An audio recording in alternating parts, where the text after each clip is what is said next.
पहली गल तो है कि सानू अज दीयां जिहड़ियां घटनावां ने उन्हां नूं वेखना पवेगा। यही सरकार जिस दे वल्लों पहला बार बार मीडिया दे विच जिसनूं असीं गोदी मीडिया कह दिंदे आ, बार बार साडे सामने ये गल दोहराई जाती सी कि ये जिहड़े कानून ने ये किसानां दे भले दे वास्ते ने, ते अज ये तुहाडे इकट्ठ दी, तुहाडे सबर दी, तुहाडी कलैक्टिव कॉन्शियस जिहड़ी है, जिहड़ी समूहिक चेतनता है, ये सारी उस दी करामात है कि उन्हां वल्लों ये गल कही जा रही है कि तुसी जो भी बदलाव करवाने ने वो करवा लिओ, इन्हां च अमेंडमेंट्स हो सकदियां ने। ये एक कह सकते कि पहली पौड़ी है। हुण इस गल तो सानू इस नज़रिए वाल आउणा पवेगा कि जे हुण सरकार ये गल कहिंदी है कि इहदे विच अमेंडमेंट्स हो सकदियां ने, इहदा मतलब गलतियां बहुत ने। इहदा मतलब सोधां दी गल तां कीती जा रही है कि इहदे विच साडे नाल बहुत वड्डा विसाघात होण वाला सी। दूसरी गल मैं कल भी स्टेज तो कही थी, अक्सर जेकर असीं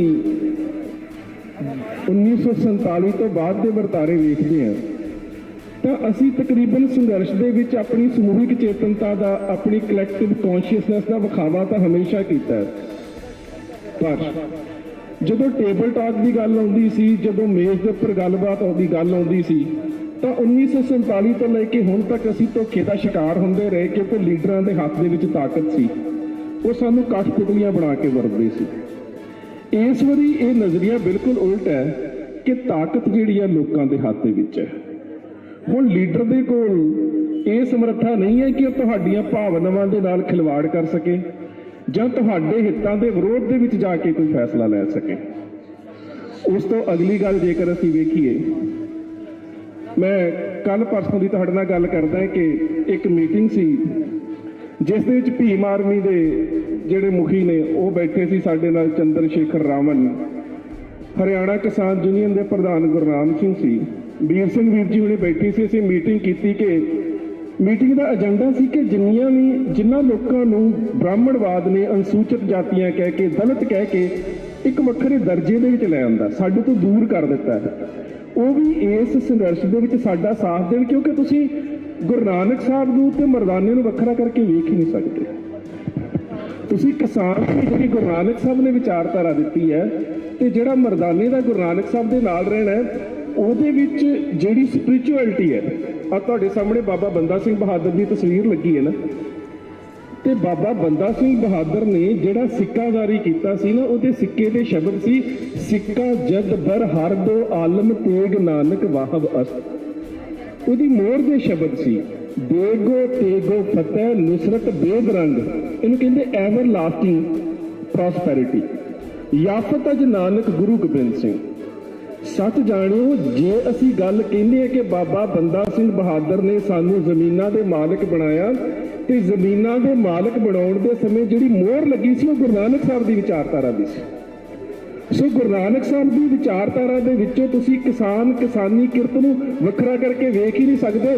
किन्नी जरूरत भर दित्ती होवेगी गुरु नानक साहब ने मरदाना जी दे विच कि एक बारी मरदाना जी गुरु नानक साहब नूं पता की कहंदे, बाबा तैं खुदाए नूं पाया, मैं तैनूं पाया, तेरा क्या खुदाई मन्ने ते मेरा क्या तू मन्ने, तेरा ते मेरा काई अंतर नहीं, तू खुदाए दा डूम ते मैं तेरा डूम।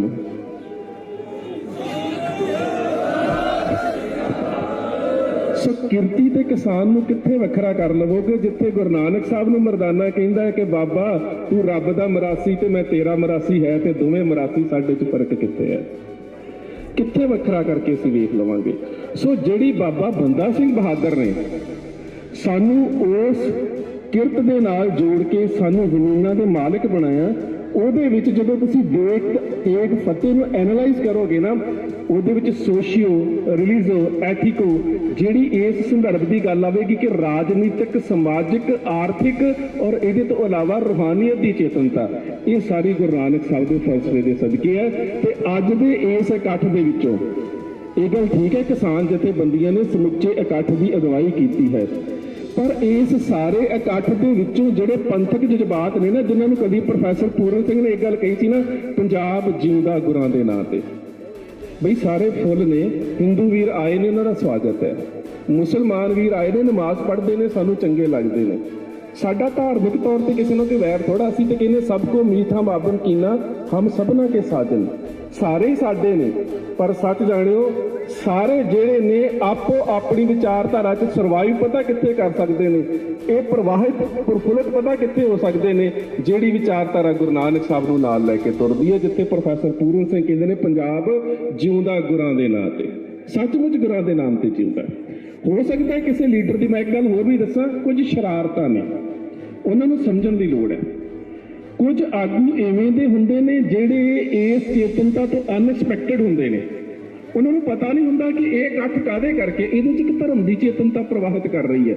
ਤਾਂ ਉਹ ਕੀ ਕਰਦੇ ਨੇ ਕਿ ਉਹ ਜਾਣ ਬੁੱਝ ਕੇ ਐਵੇਂ ਦੇ ਬਿਆਨ ਦਿੰਦੇ ਨੇ ਕਿ ਇਹ ਜਿਹੜੀ ਨੌਜਵਾਨੀ ਹੈ ਨਾ, ਇਹਦੇ ਤੋਂ ਉਤੇਜਿਤ ਹੋਵੇ, ਇਹਦੇ ਤੋਂ ਭੜਕਾਹਟ ਦੇ ਵਿੱਚ ਆਵੇ, ਜਾਣ ਬੁੱਝ ਕੇ ਐਵੇਂ ਦੇ। ਇੱਕ ਪਾਸੇ ਕਿਹਾ ਜਾਂਦਾ ਜੀ ਅਸੀਂ ਇਹਨਾਂ ਨੂੰ ਰਿਹਾ ਕੀਤਾ ਜਾਵੇ, ਵੀ ਜੇ ਤੁਸੀਂ ਲੈਫਟਿਸਟ ਨੂੰ ਜਾਂ ਲੈਫਟ ਰਾਈਟਾਂ ਨੂੰ ਰਿਹਾ ਕਰਨ ਦੀ ਗੱਲ ਕਰਦੇ ਹੋ ਤਾਂ ਜਸਵੰਤ ਸਿੰਘ ਖਾਲੜਾ ਦੀ ਤਸਵੀਰ ਕਿਉਂ ਨਹੀਂ ਲੱਗ ਸਕਦੀ। ਸੋ ਗੱਲ ਇਹ ਹੈ ਕਿ ਇਹਨਾਂ ਵੱਲੋਂ ਨੌਜਵਾਨੀ ਨੂੰ, ਇਹ ਨੌਜਵਾਨੀ ਦਾ ਦੋਸ਼ ਨਹੀਂ ਹੈ, ਇਵੇਂ ਦੀਆਂ ਗੱਲਾਂ ਕਰਕੇ ਨੌਜਵਾਨਾਂ ਨੂੰ ਭੜਕਾਹਟ ਪੈਦਾ ਕਰਨ ਵਾਲੇ ਜਿਹੜੇ ਲੋਕ ਨੇ ਉਹ ਦੋਸ਼ੀ ਨੇ। ਤੇ ਸੱਚ ਜਾਣਿਓ ਤੁਹਾਡੇ 'ਚ ਸਬਰ ਕਿੰਨਾ। ਮੈਂ ਬਾਬਾ ਬੰਦਾ ਸਿੰਘ ਬਹਾਦਰ ਦੇ ਜੀਵਨ ਦੀ ਇੱਕ ਗੱਲ ਤੁਹਾਡੇ ਨਾਲ ਸਾਂਝੀ ਕਰਦਾ, ਕਿਉਂਕਿ ਜਿਹੜੀਆਂ ਇਵੇਂ ਦੇ ਵਰਤਾਰੇ ਹੁੰਦੇ ਨੇ ਨਾ, ਇਹਨਾਂ ਵਰਤਾਰਿਆਂ ਦੇ ਵਿੱਚੋਂ ਬੜੇ ਵੱਡੇ ਜਿਹੜੇ ਕ੍ਰਾਂਤੀਆਂ, ਬੜੇ ਵੱਡੇ ਇਨਕਲਾਬ ਜਨਮ ਲੈਂਦੇ ਨੇ।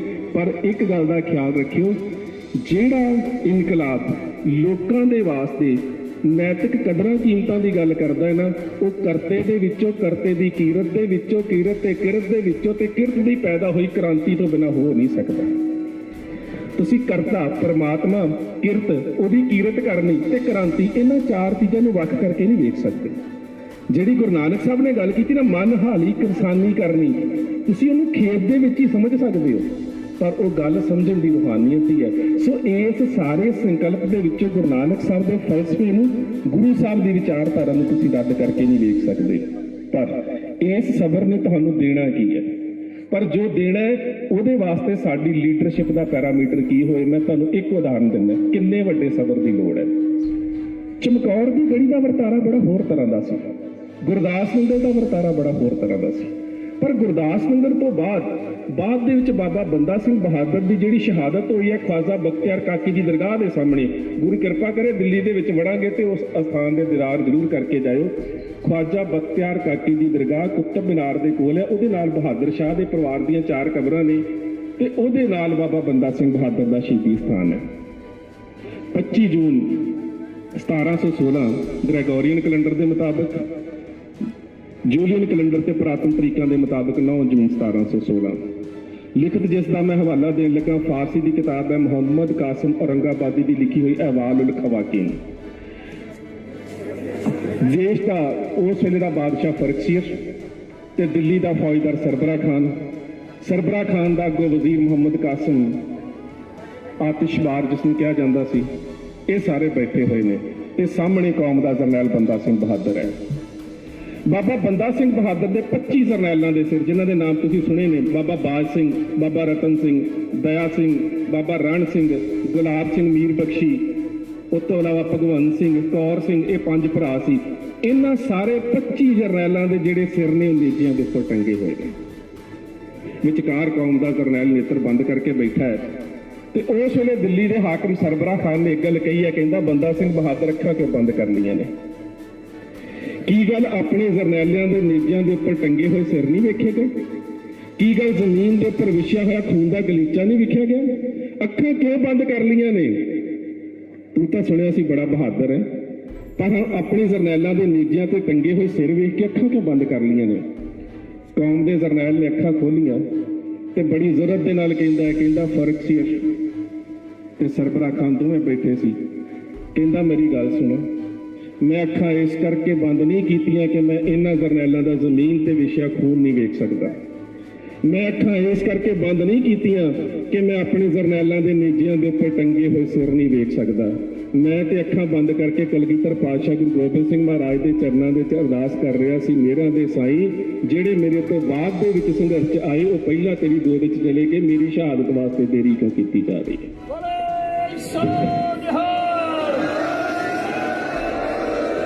ਇੰਨਾ ਹੈ ਸਬਰ ਸਾਡੇ ਵਿੱਚ, ਇੰਨਾ ਹੈ ਇਖਲਾਕ ਸਾਡੇ ਵਿੱਚ। ਤੇ ਇਹਦੇ ਤੋਂ ਵੱਡੀ ਗੱਲ ਕਿ ਮਕਤਲ ਦੇ ਵਿੱਚ ਫਾਰਸੀ ਦੇ 4 ਸ਼ਬਦ ਨੇ, ਕਤਲ, ਕਾਤਲ, ਮਕਤਲ ਤੇ ਮਕਤੂਲ। ਮਕਤਲ ਜਿਸ ਜਗ੍ਹਾ ਤੇ ਕਤਲ ਕੀਤੇ ਜਾਂਦੇ ਨੇ, ਉਸ ਕਤਲਗਾਹ ਦੇ ਵਿੱਚ ਸਾਡੇ ਹੌਸਲੇ ਕਿਵੇਂ ਦੇ ਨੇ। ਉਸ ਵੇਲੇ ਸਰਬਰਾਹ ਖਾਨ ਕਹਿੰਦਾ, ਬੰਦਾ ਸਿੰਘ ਬਹਾਦਰ ਤੈਨੂੰ ਮਕਾਉਣਾ ਨਹੀਂ, ਤੈਨੂੰ ਝੁਕਾਉਣਾ ਹੈ, ਤੈਨੂੰ ਝੁਕਾਉਣਾ। ਅੱਜ ਇਹੀ ਗੱਲ ਹੈ ਨਾ ਸਾਡੀ। ਉਹ ਤੇ ਅਮੈਂਡਮੈਂਟਸ ਕਰਨ ਨੂੰ ਤਿਆਰ ਗੱਲ ਬੈਠੇ ਨੇ, ਪਰ ਹੁਣ ਗੱਲ ਅਮੈਂਡਮੈਂਟਸ ਦੀ ਨਹੀਂ ਹੈ, ਗੱਲ ਰੱਦ ਕਰਨ ਦੀ ਹੈ। ਹੁਣ ਗੱਲ ਮਕਾਉਣ ਦੀ ਨਹੀਂ, ਗੱਲ ਝੁਕਾਉਣ ਦੀ ਹੈ। ਗੱਲ ਮੁਕਾ ਕੇ ਅਸੀਂ ਪੰਜਾਬ ਜਾਣਾ ਹੋਵੇ ਜਾ ਸਕਦੇ ਹਾਂ। ਹੁਣ ਮਕਾਉਣ ਦੀ ਨਹੀਂ, ਹੁਣ ਝੁਕਾਉਣ ਦੀ ਗੱਲ ਹੈ। ਹੁਣ ਪੰਜਾਬੀਅਤ ਦੀ ਅਣਖ ਦੀ ਗੱਲ ਹੈ। ਹੁਣ ਸਾਡੀ ਵਿਚਾਰਧਾਰਾ ਦੀ ਗੱਲ ਹੈ। ਹੁਣ ਸਾਨੂੰ ਗੁਰੂ ਨਾਨਕ ਸਾਹਿਬ ਦਾ ਉਹ ਫਲਸਫਾ ਨਜ਼ਰ ਆਉਂਦਾ ਹੈ ਜਿਹੜਾ ਬਾਬਰ ਨੂੰ ਕਹਿੰਦਾ ਕਿ ਪਾਪ ਕੀ ਜੰਜ ਲੈ ਕਾਬਲੋਂ ਧਾਇਆ, ਜੋਰੀ ਮੰਗੇ ਦਾਨ ਮੇ ਲਾ ਲਓ। ਹੁਣ ਅਸੀਂ ਝੁਕਦੇ ਹਾਂ ਤੇ ਸਾਡੀ ਪਿੱਠ ਤੇ ਖੜਾ ਸਾਡਾ ਇਤਿਹਾਸ ਝੁਕਦਾ ਹੈ। ਤੇ ਸੱਚ ਜਾਣੇ ਉਸ ਵੇਲੇ ਸਰਬਰਾਹ ਖਾਨ ਨੇ ਕਿਹਾ, ਬੰਦਾ ਸਿੰਘ ਬਹਾਦਰ ਤੈਨੂੰ ਮਕਾਉਣਾ ਨਹੀਂ, ਤੈਨੂੰ ਝੁਕਾਉਣਾ ਹੈ। ਜੇਕਰ ਤੂੰ ਮੁੱਕਦਾ ਹੈ ਤੇ ਤੇਰੀ ਜਿੱਤ ਹੈ, ਪਰ ਜੇ ਤੂੰ ਝੁਕਦਾ ਹੈ ਤੇ ਮੇਰੀ ਜਿੱਤ ਹੈ। ਉਸ ਵੇਲੇ ਦਰਬਾਰ ਖਾਨੇ ਦੇ ਵਿੱਚੋਂ ਬਾਬਾ ਬੰਦਾ ਸਿੰਘ ਬਹਾਦਰ ਦਾ ਪੌਣੇ 4 ਸਾਲ ਦਾ ਪੁੱਤਰ ਅਜੇ ਸਿੰਘ ਲਿਆਂਦਾ ਗਿਆ ਤੇ ਬਾਬਾ ਬੰਦਾ ਸਿੰਘ ਬਹਾਦਰ ਦੀ ਗੋਦ ਦੇ ਵਿੱਚ ਲਿਟਾ ਦਿੱਤਾ ਗਿਆ। 15 ਦਸੰਬਰ 1715 ਤੋਂ ਵਿਛੜੇ ਹੋਏ ਪਿਤਾ ਤੇ ਪੁੱਤਰ ਦਾ ਮਿਲਾਪ ਅੱਜ ਕਤਲਗਾਹ ਦੇ ਵਿੱਚ ਹੋਇਆ। ਉਹਦੀ ਗੋਦੀ ਦੇ ਵਿੱਚ ਬਾਬਾ ਬੰਦਾ ਸਿੰਘ ਬਹਾਦਰ ਦੇ ਉਹਦੇ ਪੁੱਤਰ ਨੂੰ ਲਿਟਾ ਕੇ ਅਮੀਨ ਖਾਨ ਨੇ ਉਹਦੀ ਇੱਕ ਹੱਥਕੜੀ ਨੂੰ ਖੋਲਿਆ ਤੇ ਉਹਦੇ ਹੱਥ ਦੇ ਵਿੱਚ ਖੰਜਰ ਫੜਾ ਕੇ ਕਹਿੰਦਾ, ਬੰਦਾ ਸਿੰਘ ਬਹਾਦਰ ਆਪਣੇ ਪੁੱਤਰ ਨੂੰ ਆਪ ਜ਼ਿਬਾ ਕਰ, ਇਹਦਾ ਕਲੇਜਾ ਚੀਰ ਕੇ ਰੱਖ ਦੇ। ਬੰਦਾ ਸਿੰਘ ਬਹਾਦਰ ਦੀ ਇੱਕ ਹੱਥਕੜੀ ਖੋਲੀ, ਹੱਥ ਦੇ ਵਿੱਚ ਖੰਜਰ, ਗੋਦੀ ਦੇ ਵਿੱਚ ਪੌਣੇ 4 ਸਾਲ ਦਾ ਪੁੱਤ, ਤੇ ਕਿਹਾ ਗਿਆ, ਬੰਦਾ ਸਿੰਘ ਬਹਾਦਰ ਆਪਣੇ ਪੁੱਤਰ ਨੂੰ ਆਪ ਜ਼ਿਬਾ ਕਰ। ਹੁਣ ਉਸ ਸਿੰਘ ਦਾ ਮਕਤਲ ਦੇ ਵਿੱਚ ਵਿਚਾਰਧਾਰਾ ਦਾ ਜਿਹੜਾ ਪੱਖ ਹੈ ਉਹ ਵੇਖਿਓ। ਕਹਿੰਦਾ, ਫਰਕਸੀਅਨ ਤੂੰ ਮੇਰਾ ਦੁਸ਼ਮਣ ਹੈ, ਮੇਰੀ ਗੋਦੀ 'ਚ ਮੇਰਾ ਪੁੱਤ ਪਿਆ ਹੈ, ਪਰ ਜਿਸ ਗੁਰੂ ਨੇ ਸਾਨੂੰ ਖੰਡੇ ਬਾਟੇ ਦੀ ਪਾਹੁਲ ਦਿੱਤੀ ਸੀ, ਉਸਨੇ ਕਿਹਾ ਸੀ ਮਜ਼ਲੂਮ ਦੇ ਉੱਪਰ ਤੇ ਮਾਸੂਮ ਦੇ ਉੱਪਰ ਵਾਰ ਨਹੀਂ ਕਰਨਾ। ਤੂੰ ਮੇਰਾ ਦੁਸ਼ਮਣ ਹੈ, ਜੇ ਕਿਤੇ ਮੇਰੀ ਗੋਦੀ 'ਚ ਤੇਰਾ ਪੁੱਤ ਪਿਆ ਹੁੰਦਾ ਮੈਂ ਤਾਂ ਵੀ ਇਬਾਦਤ ਕਰਦਾ।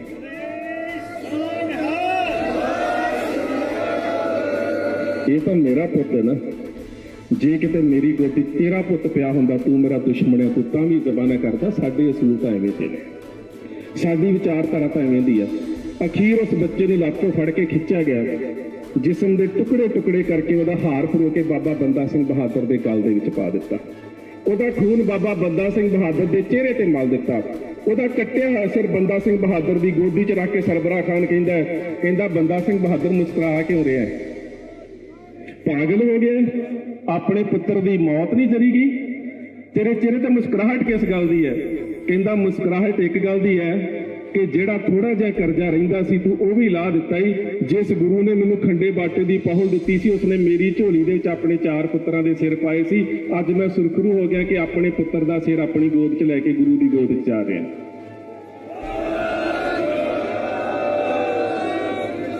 ਇਸ ਘਟਨਾ ਤੋਂ ਪੂਰੇ 16 ਸਾਲ ਬਾਅਦ 14 ਅਪ੍ਰੈਲ 1733 ਨੂੰ ਤੁਹਾਨੂੰ ਨਵਾਬੀ ਦੀ ਪੇਸ਼ਕਸ਼ ਹੁੰਦੀ ਹੈ।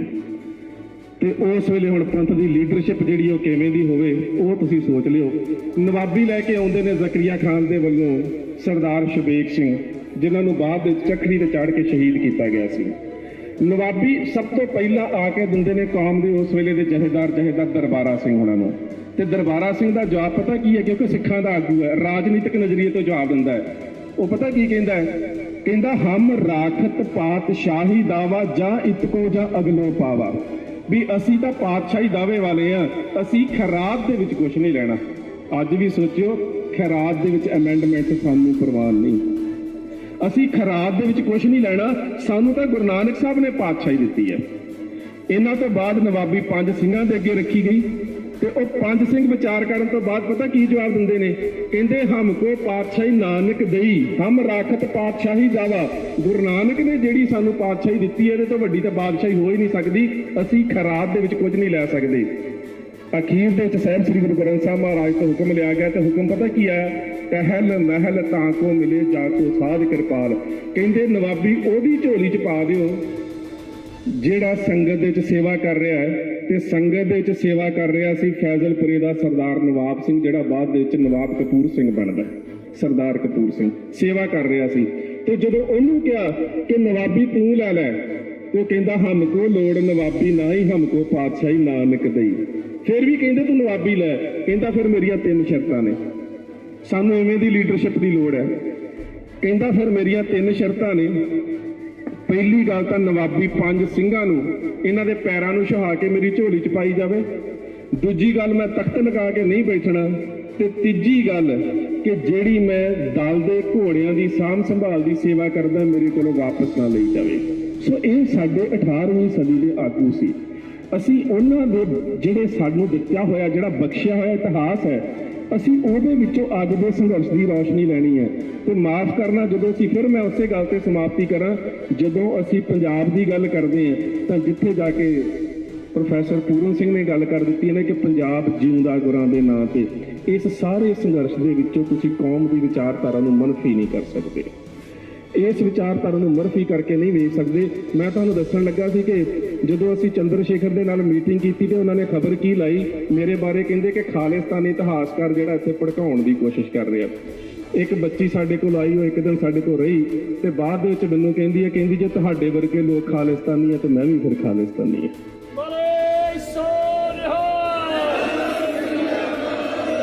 ਬਿਨਾਂ ਮਤਲਬ ਤੋਂ ਇਵੇਂ ਦਾ ਜਿਹੜਾ ਬਰਤਾਂਤ ਹੈ ਉਹ ਸਿਰਜਿਆ ਜਾ ਰਿਹਾ ਹੈ।